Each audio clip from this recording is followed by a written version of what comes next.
গাইবান্ধা জেলার পলাশবাড়ীতে যৌথ চেকপোস্ট পরিচালনার সময় ফেনসিডিল ও বিপুল পরিমাণ নগদ টাকা সহ এক মাদক কারবারিকে আটক করেছে সেনাবাহিনী ও আইন প্রয়োগকারী সংস্থা সমূহ।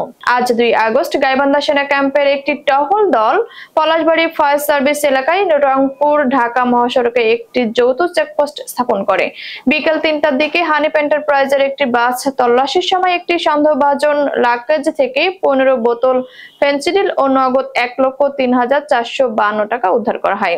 ঘটনার সঙ্গে জড়িত রাইফুল ইসলাম, গ্রাম আশরতপুর, চকবাজার, তাজহাট, রংপুর সদরকে ঘটনাস্থল থেকে আটক করা হয়।